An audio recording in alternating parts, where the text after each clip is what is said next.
नमस्कार दर्शक बंधु आपण को आम चैनल को स्वागत।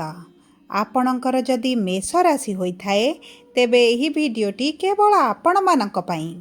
तेणुकरी निजर व्यस्त बहुल समय मध्यरु मात्र 10 मिनिट समय आपण निज पाई दियंतु एवं निज जीवन रे हेबाकु जाउथिबा एही 46 दिनर महापरिवर्तन विषय आपण सर्वप्रथमे जानतु। देखंतु दर्शक बंधु बेले बेले केवल एमिति गोटे रास्तार आवश्यकता थाए जहाँ आमको आग को बढ़िबारे साहाय्य करिथाए। सेमिति आम राशि रे आम भाग्य रे मध्य एमिति गोटे ग्रहर आवश्यकता थाए जी आमर पूरा कुंडली को संभाळिबो एवं ता सहित आम भाग्य को मध्य संभाळिबो। एबे जो खराब परिस्थिति रे आपण अछंती सेथिरु आपण को बाहर को काढिबो।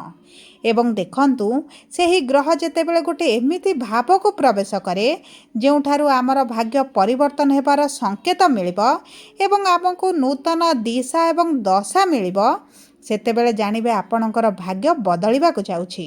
एवं दर्शक बंधु सेही ग्रह जदि देवगुरु बृहस्पति हुअंती ताहाले जानन्तु आपणक उपरे ईश्वरंकर कृपा दृष्टि पड़िला। विलंब हेउ पछे कृपा लाभ हेला ताहा हेउछि बड़ कथा। दीर्घ 12 वर्ष पर देवगुरु बृहस्पति कर्कट राशि को गोचर करुछंती एवं 18 अक्टोबर दिन गोचर करिवे एवं सेठारे गुरु उच्च स्थिति रे रहिबे। सेतिपई एही कार्यक्रमटी समस्त मेष राशि व्यक्ति विशेषंक पई बहुत अधिक गुरुत्वपूर्ण रहिछि। कारण आपणक राशि एपरि एक गृह को गोचर करुछंती जे गृह रे गुरु स्वयं उच्च रहिबे एवं सेही गृह रे 46 दिन पर्यंत रहिबे माने 18 अक्टोबर रु 3 डिसेम्बर पर्यंत रहउछंती। तेबे कौन परिवर्तन हेबो एही 46 दिन रे आपणक जीवन रे केउ क्षेत्र रे परिवर्तन हेबो एवं केमिति परिवर्तन हेबो एही वीडियो रे विस्तृत भाव रे आलोचना करिबा। किंतु भिडियोटी को आरंभ करने पूर्वरु जदि आपणकर भी मेष राशि होइथाए एवं आपण भी ईश्वर को आंतरिक भक्ति एवं विश्वास करती तेबे भिडियोटी को लाइक करंतु एवं कमेंट बॉक्स रे जय जगन्नाथ जय माँ लक्ष्मी अवश्य लिखि दियंतु। ता सहित आम सह जोगाजोग करबा पई चाहूथिले वीडियोर मध्य भाग रे एक व्हाट्सएप नंबर टिए दिया जाइछि जे नंबर साहाय्य रे आपण आम सह जोगाजोग करी निजर नूतन कुंडली प्रस्तुत करि परिबे, कुंडली विश्लेषण कराई परिबे किंबा आपणकर चाकरी विवाह व्यवसाय प्रेम संपर्क स्वास्थ्य को नै किछि समस्या रहिछि ताहार सहजर एवं स्वल्प मूल्य रे समाधान करि परिबे। सेतिपई आपण आम सह वीडियोर शेष पर्यंत जोड़ी होई रुहंतु एवं व्हाट्सएप नंबर माध्यम रे आम सह जोगाजोग करंतु। एबे आसंतु जानिबा गुरुंकर एही महापरिवर्तन विषय रे। देखंतु आपणक मेष राशि रे गुरु तृतीय गृह त्याग करी आपणक चतुर्थ गृह को प्रवेश करुछंती एवं दर्शक बंधु चतुर्थ गृह हेउछि जीवनर समस्त सुख खुशी शांतिर गृह होइथाए। आपणक भोग विलासर गृह मध्य होइथाए।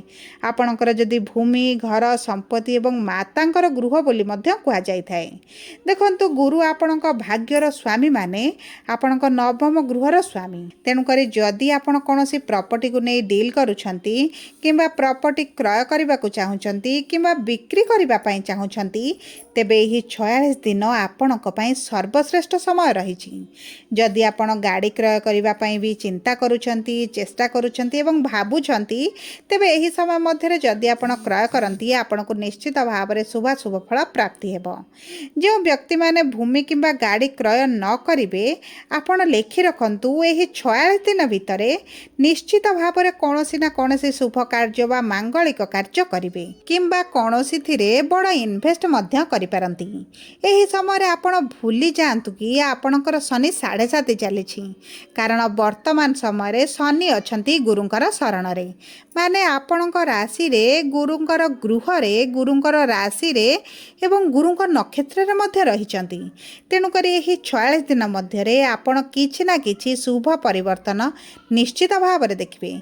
किंतु देखंतु जदि आपणक कुंडली रे गुरु खराब अछंती बा आपणक कुंडली रे गुरुंकर खराब स्थिति किंबा गुरु आपणकर पीड़ित अछंती तेबे देखंतु गोचर रे अधिक शुभ शुभ फल आपणको मिली न पारे। देखंतु जेतेबेले कुंडली रे अधिकांश ग्रह खराब स्थिति रे थिबे सेतेबेले शुभ शुभ फल कम मिले थाए। कारण देखंतु कुंडली आपणक पूर्वार्ध कर्म अनुसार बने थाए। आपणक पूर्वार्ध कर्म अनुसार आपणको निश्चित भाव में भोग करने को पड़िबो।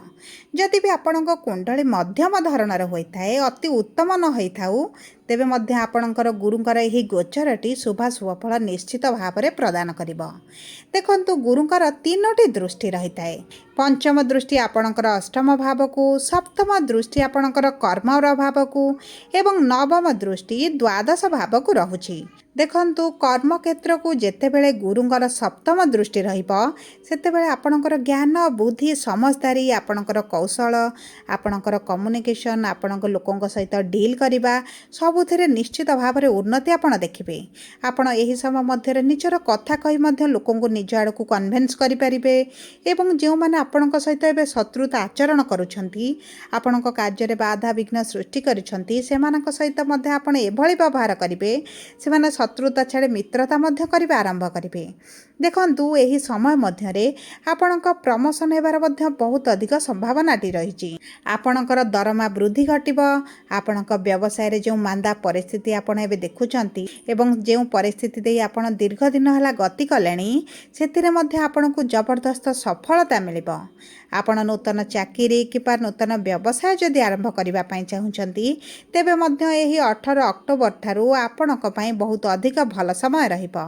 कर्म क्षेत्र रे जदि कोनोसी काम को नै आपण फसी जाइछंती सेतिरु बाहरी पारु नथिले ताहा मध्य आपणकर बहुत सहज रे होई जिवो।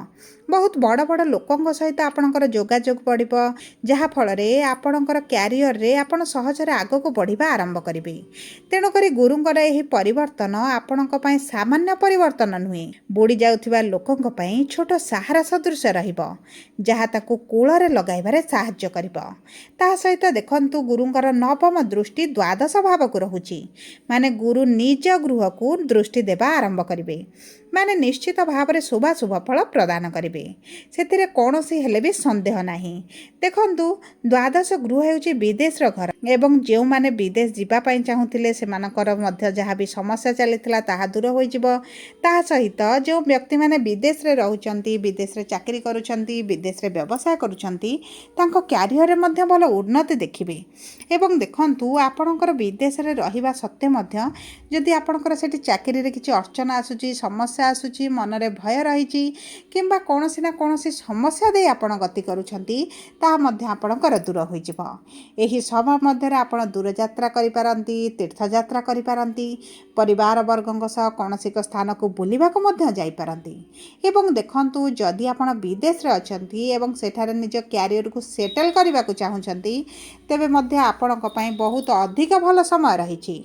विदेश रे चाकरी लागि पारे व्यवसाय जदि विदेश रे आरंभ करबा पई चाहुचंती ताहा मध्य सठिक रहिबो किंबा आपणकर जदि किछि एक्सपोर्ट इंपोर्ट रो बिजनेस रहि एवं आपण विदेश रे किछि व्यवसाय करूचंती वैदेशिक मुद्रा आपणको निश्चित भाव में प्राप्ति हेबो। ता सहित देखंतु आपणकर द्वादश गृह हेउछि खर्चर गृह एवं एही समय मध्य रे गुरुंकर दृष्टि थिबा कारणरू आपणकर खर्च गुड़िक शुभ कार्य रे ही खर्च हेबो। जदि कोनोसी पापी ग्रहंकर दृष्टि आपणकर द्वादश गृह को रहि थांता आपणकर बद खर्च बढ़ी जाई थांता आपणकर हॉस्पिटल खर्च बढ़ी थांता निज स्वास्थ्य समस्या को नहीं बढ़ी थांता किंबा आपणकर अर्थ कोनोसी ना कोनोसी जगह रे फसी रही बुड़ी जिबार मध्य संभावनाटी देखा देई थांता।